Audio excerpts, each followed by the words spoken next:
কয়েক মিনিটের কালবৈশাখী ঝড়ে উড়ে গেল 10টি ঘর। কোনো রকম প্রাণ ভয়ে পালিয়ে নিরাপদ স্থানে ঠাঁই নিল অসহায় পরিবারগুলি।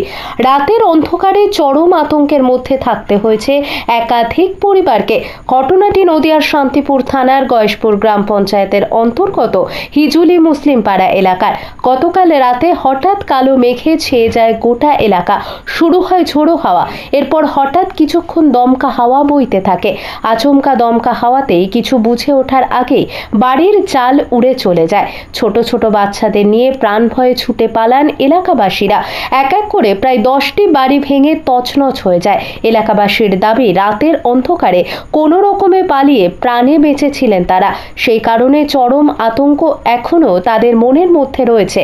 তাদের দাবি, এলাকার জনপ্রতিনিধিদের একাধিকবার বলা সত্ত্বেও তারা সরকারি ঘর পাননি।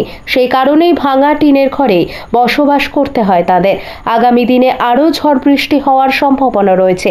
এই ভাঙা বাড়ির ভেতরে কিভাবে দিন কাটাবেন সেই আতঙ্কেই দিন গুনছেন অসহায় মানুষগুলো। এই বিষয়ে গয়েশপুর পঞ্চায়েতের প্রধান শ্যামল ঘোষ বলেন, আমরাও খবর পেয়ে ঘটনাস্থলে ছুটে এসেছি। যত দ্রুত সম্ভব যদি কিছু ক্ষয়ক্ষতি এই পরিবারগুলোকে দেয়া যায়, পঞ্চায়েতকে জানিয়ে তার ব্যবস্থা করার চেষ্টা চলছে। আগামী দিনেও ভাঙা ঘরে ঝড় বৃষ্টির মধ্যে এই আতঙ্কেই কি থাকতে হবে তাদের, নাকি পঞ্চায়েতের তরফে তাদের জন্য দ্রুত কোনো ব্যবস্থা গ্রহণ করা হবে, সেটাই এখন দেখবার বিষয়। নদিয়া থেকে জগন্নাথ মণ্ডলের রিপোর্ট। আপনারা দেখছেন সানবি নিউজ বাংলা, মানুষের পাশে মানুষের সাথে। চ্যানেলটা ভালো লাগলে সাবস্ক্রাইব করে সঙ্গে থাকুন সবার আগে খবর দেখার জন্য। কালকে রাতে যে ঝড়, তারপরে যে ঘরের টিনের চালা থেকে সব উড়ে গেছে, এখন তো খোলা আকাশের নিচে রান্না করছেন, কিভাবে থাকবেন এখন? এখন ছেলের ঘরেই থাকতে হবে, আমার তো কিছু নেই। এটা কি হঠাৎ কালবৈশাখী ঝড়েই হলো? হ্যাঁ, কালবৈশাখী ঝড়েই হলো। আপনাদের গ্রামে কতটা ক্ষয়ক্ষতি হয়েছে? অনেকে ক্ষয়ক্ষতি হয়েছে। এই যে বাগান ঘর তো ভেঙে গিয়েছে, ঘর দৌড় ভেঙে গিয়েছে। এখন থাকা মানে খুবই সমস্যা। প্রশাসনিকভাবে পঞ্চায়েতের প্রধান এরা এসেছিল এখনো দেখা করতে আপনাদের সাথে? আসেনি, মেম্বার এসে আবার হচ্ছে আপনারা এসছেন। এখন কিছু ব্যবস্থা করবে কিছু বললো? বলে কিছু যায়নি, হয়তো ব্যবস্থা করবে। এখন কি পরিস্থিতিতে আছেন? এখন খুবই খারাপের মধ্যে আছি। কতটা আতঙ্কে রয়েছেন এখনো? এখন তো ঝড় ধরুন, আবার তো ঝড় হতে পারে। খুবই আতঙ্কে আছি, কোথায় মাথা গুঁজার মতন ঠাঁই নেই। গ্রামের নাম কি আপনাদের? হিজুলি। আপনার নাম? আলিয়া বিবি। আচ্ছা, এই যে এখন সর্বশান্ত, কতটা আতঙ্কে রয়েছেন? সব ভয়ের মধ্যে। কালকে যেমনটা দেখেছিলাম, মানে প্রচন্ড ভয় পেয়ে গেছিলাম। হ্যাঁ, মানে হঠাৎ কিরকম কালবৈশাখী ঝড়, তারপরে কি হলো? ঝড় হচ্ছিল, ঘর বাড়ি দুলছিল। আমি তো ভয়তে, আমার ছোট বাচ্চা নিয়ে আমি লাস্টে বেরিয়ে গেলাম। সবাই কি সুরক্ষিত ছিলেন? সুরক্ষিত ছিল বলতে সবাই সবার বাড়িতেই ছিল। আমি আমার মেয়ে নিয়ে ছোট বাচ্চা নিয়ে এখানে ছিলাম। তখন আমার আত্মীয়ের বাড়িতে চলে গেলাম। ঘর ছেড়ে কি বাইরে বেরিয়ে গিয়েছিলেন? হ্যাঁ, বাইরে আমার আত্মীয়ের বাড়িতে চলে গেলাম।